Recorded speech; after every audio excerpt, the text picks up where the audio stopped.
The millionaire was married for 3 years without even touching her until his competitor decided to take his wife, which he fell deeply in love with. Before we start the story, leave a comment, tell us where you are watching from, and at the end, don't forget to rate the story from 0 to 10. Enjoy the story of how Emily was married. They said I had it all. The money, the estate, the business empire that stretched from New York to Hong Kong. But no one ever asked if I had peace. If I had love. Or if I even knew what that meant. I was 32 when I agreed to the marriage. My father called it a strategic alignment between two powerful families. Her father called it a gift of loyalty. Me. I called it another transaction. One more deal sealed in silence. Her name was Alina. We were married in a rose-laced ballroom beneath a chandelier that cost more than most people's homes. Cameras flashed. Vows were exchanged. Champagne flowed. I smiled for the photos, shook hands with ministers and moguls, and by midnight, I had returned to the solitude of my study, leaving my new wife alone in a palace of marble and glass for the next 3 years. I barely noticed her. She wasn't loud. She never asked for anything. She moved through the house like a breeze, soft, invisible, forgettable. I used to forget she was even there. We didn't fight. We didn't laugh. She was neutral. Like one of the antique sculptures in the hallway, beautiful, poised, but unmoving. I didn't hate her. I didn't love her. I didn't feel anything at all. Until the day someone else did. It was a Wednesday morning when everything began to unravel. I walked into my downtown office and saw her there, in my lobby, in my world. She wore a white blouse tucked into a navy skirt, and her hair was pulled back with the same elegance she always carried. She looked different that day. Lighter somehow. She was smiling. At a man. He was tall, sharply dressed, with the easy confidence of someone used to being admired. His hand brushed hers as he handed her a document. She laughed, really laughed, and something twisted inside me. An unfamiliar tightness in my chest. I didn't recognize the emotion. Jealousy. She saw me watching, and her smile faded just a bit. "Good morning," she said coolly, walking past me like I was a stranger. And for the first time in 3 years, I realized I was. That night, I couldn't sleep. I wandered the house, trying to shake the image of her smiling at another man. It haunted me. It shamed me. How long had it been since I made her smile like that? Had I ever? I poured myself a drink in the dark and stared at the empty fireplace. Memories I didn't know I had began to surface, her laughter when she first saw the gardens, the soft way she greeted the maids, the silence at our anniversary dinner I forgot to attend. God, what had I done? Or worse, what had I never done? The next morning, I asked her to have breakfast with me. She looked stunned. "Why?" she asked, no malice, just genuine confusion. "I want to talk," I said. She raised an eyebrow. "After 3 years of pretending I don't exist?"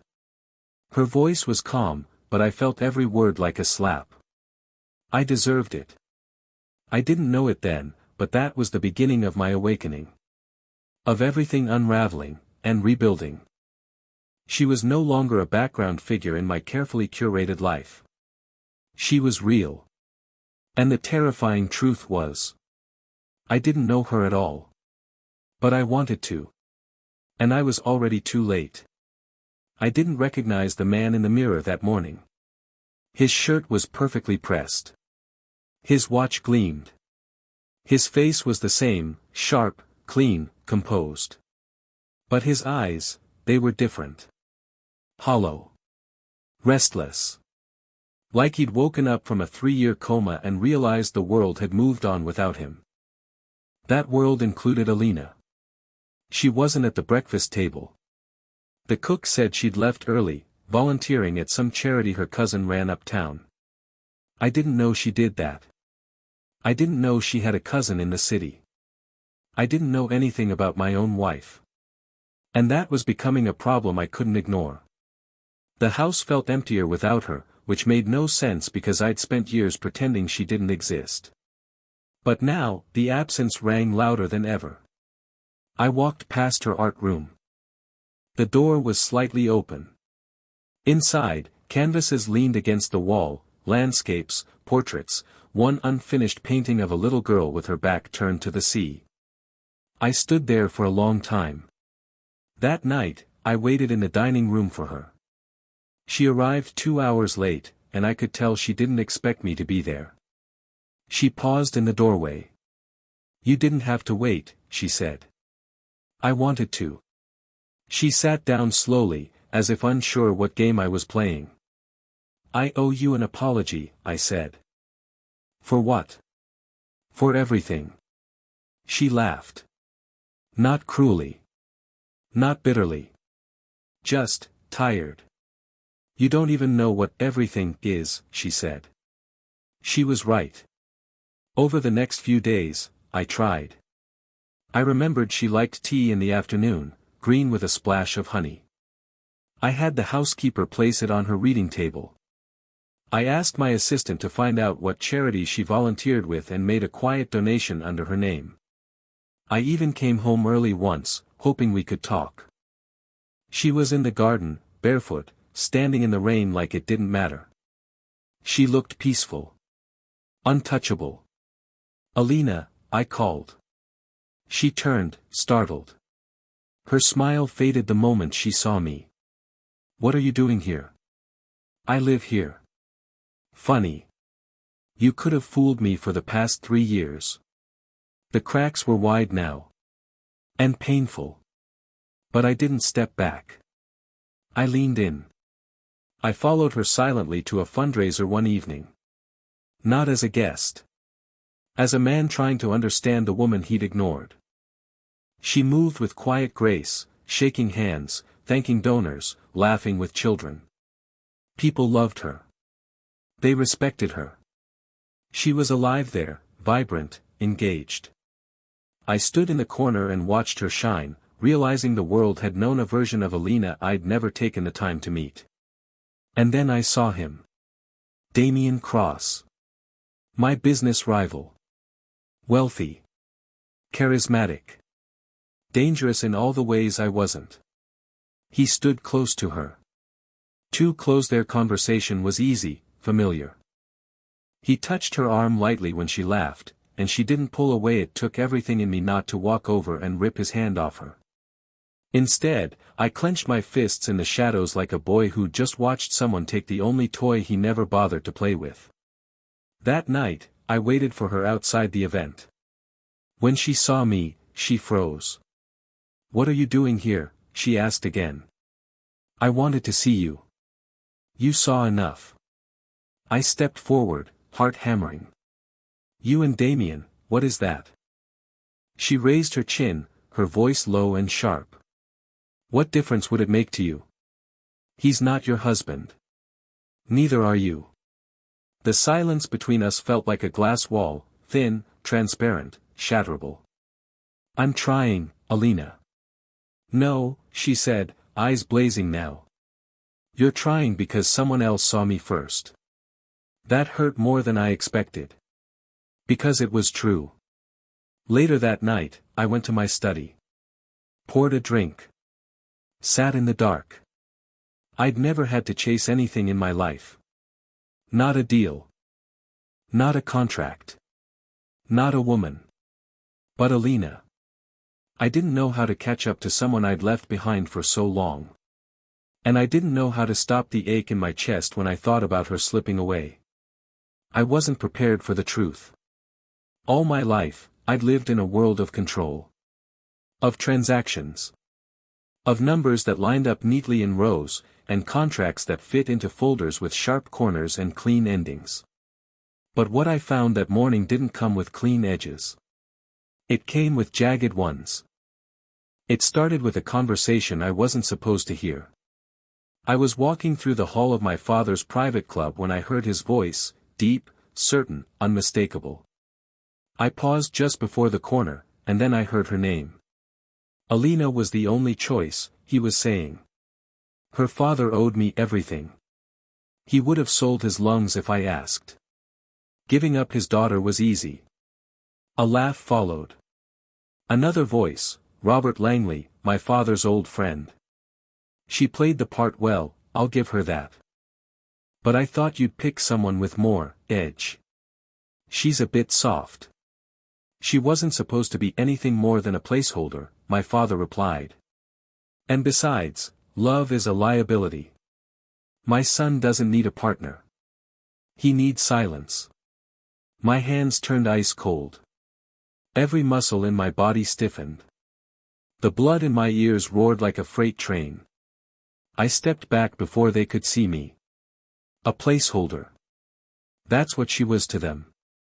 To him. To me. I didn't remember the walk back to my car.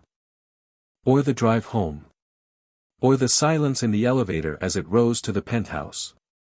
All I knew was that I had failed her in ways I never imagined. Because she hadn't just been ignored. She had been sold. She was in her art room again, painting with her headphones in. I watched her for a while, watched the way she poured colors onto the canvas like she was bleeding herself into the brush. When she noticed me, she pulled her headphones out. Did you need something? Do you know why we got married? I asked, voice brittle. Her face changed, still and guarded. She stood up slowly. You know, don't you? I asked again. She nodded once. For how long? Since the beginning. I staggered back a step. Then why didn't you tell me? Because it didn't matter to you, she said quietly. You never asked. And I didn't want to be humiliated twice. I tried to speak, but nothing came out. I heard your father's offer, she continued, voice tight. He said he would erase my family's debt. That if I married you, they wouldn't lose the business, the house, everything. I agreed. I walked into this gilded cage because I thought I could handle it. I looked at her then, really looked. She wasn't the soft thing they had dismissed. She wasn't a placeholder. She was a woman standing in front of the man who had wronged her more by doing nothing than anyone had by doing too much. I never wanted to hurt you, I whispered. But you did, she said. Every day. Every silence. Every time you walked past me like I was part of the wallpaper. You didn't have to yell or cheat or hit. You just had to disappear. And that was enough. I sat down heavily on the edge of the windowsill, the city blurring behind me. I don't know how to fix this, I said. She looked at me with eyes full of grace and pain. I don't think you can, she replied. But you can stop pretending you're the victim. That night, I couldn't sleep.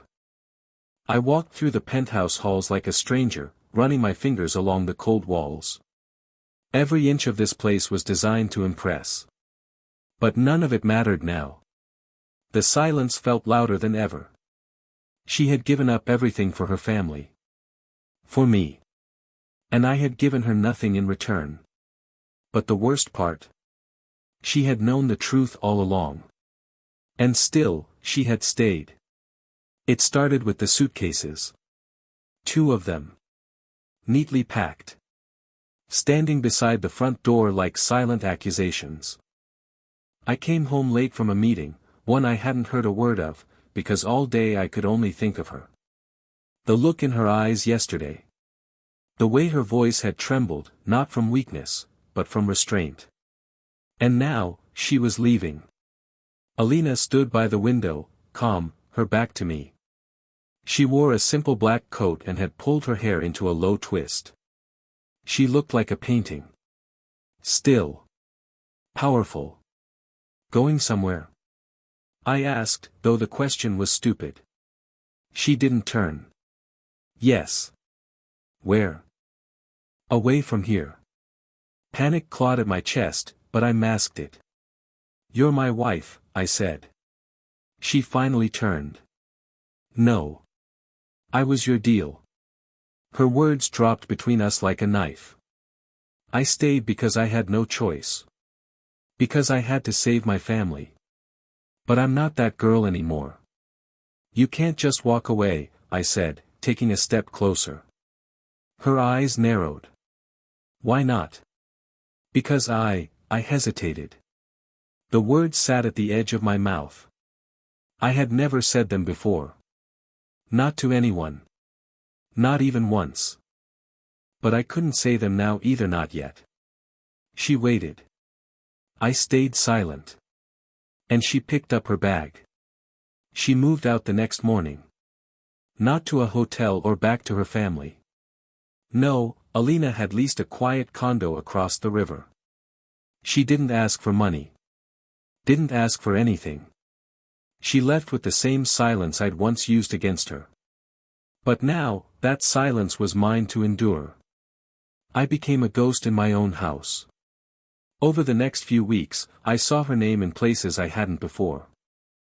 Magazines covering her charity. Art blogs praising her gallery. A viral photo of her standing beside the mayor at a fundraising gala. Dressed in crimson.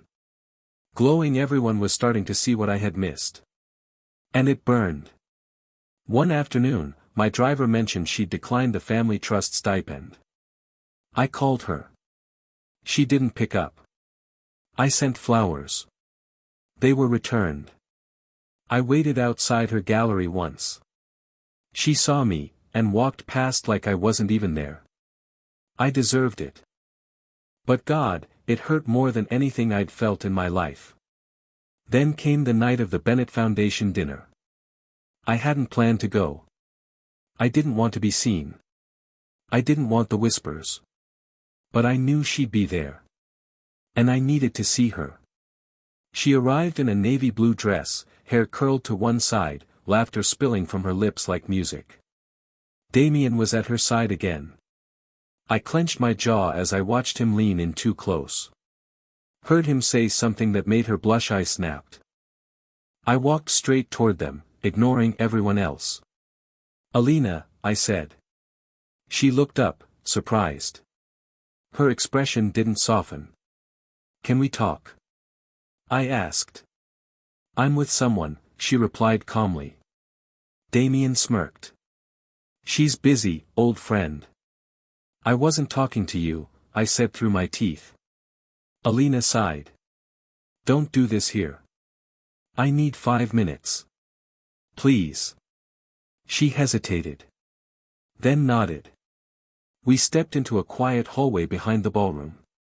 The sound of champagne and violins faded behind the doors. You don't get to play the wounded husband now, she said. I'm not here to play anything. Then what do you want? I looked at her. Really looked. The way her chin lifted when she was angry. The way her hands stayed clenched at her sides, always holding back. I want to know who you are. I want to start over. She blinked. Now. Yes. After 3 years. I know I was blind. Cold. Distant. I treated you like furniture while you were bleeding for me. And I can't erase that. But I can change. She folded her arms. This isn't a movie. You don't get the girl back just because you suddenly realized she matters. I don't want the girl back, I said. I want the woman. The one who left. The one who fights for herself. That's who I fell in love with. Her lips parted. I'd never said it before. And now that it was out, I couldn't take it back. But I didn't want to. She didn't reply. She turned and walked away. And I stood there, alone, with nothing but the echo of what I finally felt. The night after she walked away, I couldn't sleep. The silence in the penthouse wasn't peaceful anymore. It was punishment. Every corner reminded me of her. Her perfume still lingered faintly in the bedroom. Her slippers were gone from beside the bed. The bathroom counter was too clean. She had erased herself completely. And I hated how much it hurt. The next day, I cancelled all my meetings. I didn't go into the office. I didn't take calls. I just wandered. Through the kitchen she never used because she ate alone. Through the balcony where she once stood in the rain. Through the study where I used to disappear to avoid her. How could I have been so blind? She had been here the whole time. Right in front of me. And I treated her like furniture. Like a clause in a contract. But now, she was gone. And someone else was filling the space I left empty. 2 days later, I got a call from her assistant. "She's in the hospital," she said, voice shaking. "What happened?" I demanded. "She collapsed. At the gallery." My heart dropped. I didn't think. I just ran. When I got to the hospital, they wouldn't let me in right away. "Family only," the nurse said. "I'm her husband," I growled. The woman raised an eyebrow, clearly unconvinced. "You're the one who hasn't been here for 3 years." Before I could respond, a doctor walked by and recognized me. Within minutes, I was in the room. She looked so small in the bed, pale. Fragile. Tubes in her arms. Her lips slightly parted in sleep. The heart monitor beeped slowly beside her. Steady, but weak. I sat in the chair beside her and reached for her hand. It was cold. And for the first time since my mother's funeral, I cried. Silently. Hopelessly. Like something inside me had cracked wide open. "She's exhausted," the doctor said later. "Dehydrated. Stressed. Probably hasn't been eating properly. Has she had any recent emotional trauma?" I looked away. "She'll recover. But she needs care. Real care." I stayed all night. I didn't leave the room. I just sat there, holding her hand, whispering apologies she couldn't hear. By morning, she stirred, her eyes fluttered open. And then, she saw me. "Why are you here?" she asked, her voice hoarse. "You fainted." "That's not an answer." I swallowed. "Because I still love you." She closed her eyes again. "You don't get to say that just because I'm lying in a hospital bed." "I know. But I'm saying it because it's true." Her fingers twitched in mine. "You don't know me," she said quietly. "I want to," I whispered. "Now. Today. Tomorrow. As long as it takes." She didn't pull her hand away. But she didn't hold mine back either. Later that day, she allowed me to drive her home. Not to the penthouse, her condo. It was small, warm, full of books and light. Her world. I helped her to the couch, made her tea, and sat on the armrest like a child waiting to be scolded. "Why now?" she asked. "Because I saw the life you made without me. And it's beautiful. And it broke me. Because I realized I had everything, and no one to share it with." She stared into her cup. "I need space," she said. "I'll give it. I need time. You have it." She looked at me then, for real. And her eyes weren't angry anymore. Just tired. But behind the fatigue, I saw something else. A crack in the ice. A beginning. A week passed after the hospital. I didn't push. I didn't call. I didn't text her 20 times a day like a desperate man trying to win back something he lost. Because this wasn't about winning. It was about healing. And for the first time in my life, I understood that healing requires space. But even from a distance, she never left my mind. I started noticing things I hadn't before. The way I used to fill silence with noise. The way I'd drown emotion in work.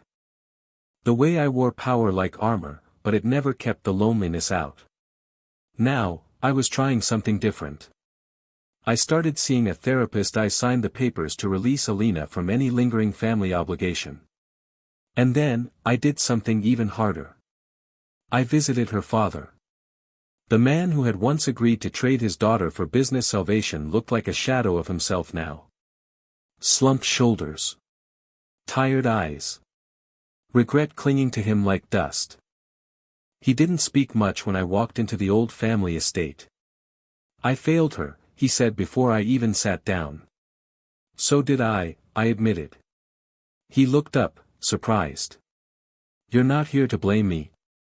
No. I'm here because I want to make it right. He stared at me for a long time. It may be too late for that. Maybe, I said. But I have to try. That weekend, Alina called me. Her voice was quiet. I need to see you, she said. I dropped everything. She met me at the park.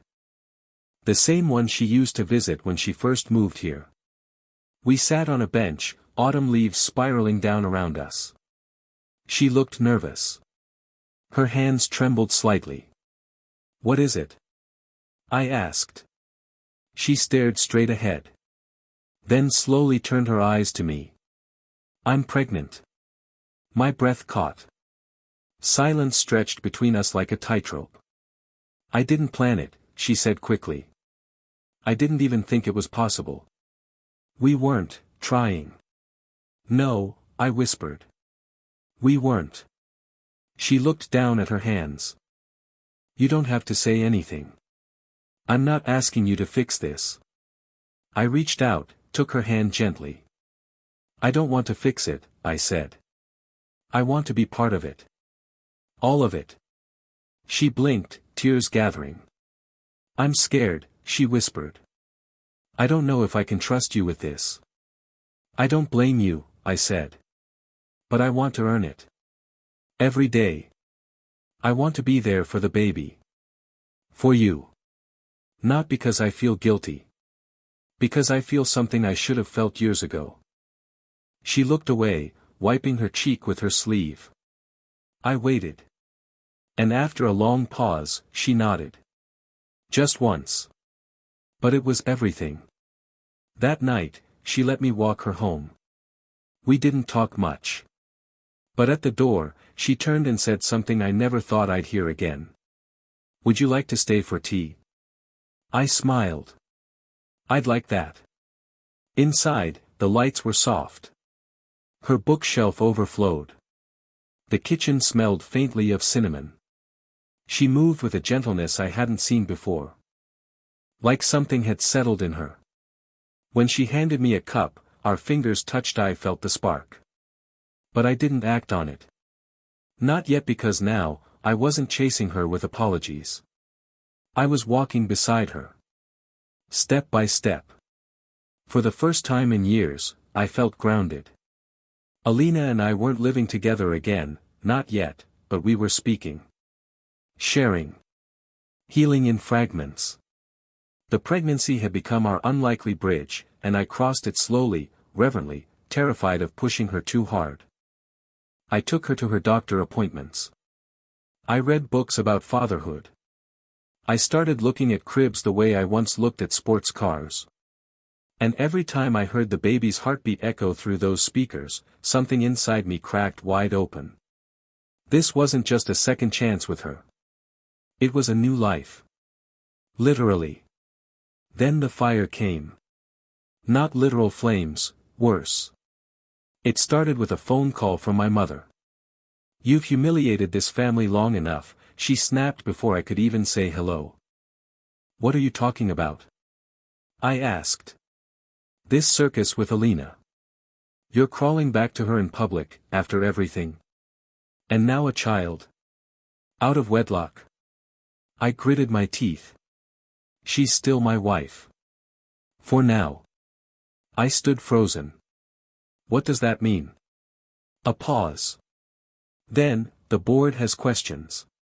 Your father's estate lawyers are circling. You're jeopardizing everything over a woman who was never supposed to matter. I laughed once, bitterly. You mean a woman who saved our name from bankruptcy when you sold her like stock in a bad quarter? Don't you dare, she hissed. She knew what she was getting into. No, I said. She knew what you were taking. My mother's voice dropped cold. If you stay with her, the family trust will be restructured. Your inheritance will be frozen. The company will no longer carry your name. Choose carefully. That night, I didn't sleep. Again. Not from guilt, but from fury. For years, I'd thought I was in control. That I was the master of the empire my father built. But I was just another puppet on strings that smelled like old money and polished power. And I was done being controlled. I met Alina at the cafe near her art gallery. She wore a mustard sweater over her growing belly. Her hair was pulled up. She looked radiant. But when she saw my face, her smile faded. What happened? I sat down across from her. My family wants to destroy me for choosing you. She blinked slowly. That's not new. They're threatening to cut me off. She leaned back. Are you telling me because you want me to talk you out of it? No, I said. I'm telling you because I've made my decision. She raised an eyebrow. I'm selling my stake in the family company. Her breath caught. I'm liquidating what I can, walking away from the trust. I'll rebuild. On my own. She stared at me for a long time. You do that for me? No, I said gently. I'm doing it because I should have done it years ago. You just gave me a reason. We walked after that. Down quiet streets. Past little bookstores and flower stalls. She bought a single sunflower and carried it like a fragile flame. At one point, she stopped and leaned against a stone wall. I feel like I'm carrying everything, she said. This baby. My past. My pride. And you're still trying to figure out if you're the man I need. I nodded. I'm not there yet. But I'm closer than I was. She looked up at me. Eyes glistening. I want this baby to grow up in a home filled with truth. Not performance. Not power games. Love. Real love. I want that too, I whispered. Later that evening, she sent me a message, just a photo. The ultrasound. The caption read, 10 fingers. 10 toes. And already stubborn like you. I stared at that photo for a long time, the image of our future staring back. And in that moment, I knew something for certain, whatever I had to lose, money, name, legacy, it was nothing compared to what I was about to gain. There's a kind of silence that doesn't feel empty. It feels earned. Alina and I sat across from each other in the nursery, which was nothing more than a half-painted room with empty shelves and boxes we hadn't opened yet. She was curled into a chair with her feet up, a cup of peppermint tea cradled in her hands. I sat on the floor, assembling a crib I didn't know how to build. And for the first time, we felt like two people building something real. Together. But peace never lasts forever. Especially when power is threatened. The board meeting was held 2 days later. I walked in wearing a navy suit and no tie. No armor. No mask. The long table was lined with men who had once bowed to my father. My mother sat at the head, ice in her eyes. Ethan, my younger cousin and corporate bloodhound, was already flipping through a folder like he couldn't wait to slit my throat with it. We're concerned about your behavior, he began. I didn't respond. You've been making moves that compromise the company. Donating shares. Selling assets. Liquidating long-term trusts. Still, I stayed silent. You're throwing away your legacy for a scandal. That's when I stood. There's no scandal, I said calmly. There's a child. My child. And a woman I love. You mean the contract bride? Ethan sneered. The one you ignored for years until someone else wanted her. I didn't flinch. Yes. And I'd do it all differently if I could. But I can't. So I'm doing it right now. I pulled a document from my coat. Effective immediately, I'm withdrawing from the family holdings. My stake in the company will be sold to private buyers, my voting rights dissolved. I don't want your inheritance. I don't need it. My mother's face cracked for the first time. You're bluffing, she said. I dropped the signed contract on the table. I'm not. Silence. Then Ethan barked, you're insane. No, I said, my voice steady. For the first time, I'm sane. I left that room a lighter man. But the weight of consequence hit quickly. Headlines followed within hours, Heir walks away from millions for mystery woman, modern Romeo or corporate fool. Love baby bombshell rocks Dylan, Marshall empire. Alina saw them before I did. When I arrived at her condo that evening, she was already at the door. I didn't ask you to do that, she said. I know. She looked torn. You gave up everything. I stepped closer. No. I gave up what was killing me. We stood there in the hall. No sound but her breath and mine. And then she whispered the thing I had been aching to hear since the moment I first noticed her 3 years too late. I love you. It didn't sound like a movie line. It sounded like a confession pulled from the deepest part of her chest, scraped raw and laid bare. I didn't say anything. I just kissed her. Slow. Certain. Real. For the first time, it wasn't a performance. It wasn't a duty. It wasn't a redemption arc. It was love. Ours. Messy. Earned. True. The days after Alina said I love you passed like soft wine through an open window. Not loud. Not dramatic. Just quiet and warm and full of something I didn't know how to name. Peace, maybe. Or finally being present. We spent time together, not like the couple we had pretended to be for years, but like the people we had become. Different. Stronger. Still scarred, but healing in places we didn't think could ever be touched again. She let me paint the nursery wall. I ruined it. She laughed so hard she cried. I kissed the tears away. Then the letter arrived. Folded neatly in a pale blue envelope. There was no name on the outside. Just the return address, Alina's childhood home. She found it first. It was tucked among the mail, half hidden, as if even fate had second thoughts. She sat with it for a long time, unopened. I didn't press her. She opened it later that night. We were in the nursery. She read it once. Then again. Then sat down in silence on the floor, right beneath the mobile we hadn't finished assembling. What is it? I asked gently. She handed it to me. Dear Alina, I know I have no right to write this. I gave you away like you were an object. A transaction. And for that, I will never forgive myself. But you should know the truth. I was never supposed to offer you to him. It wasn't my idea. It was his.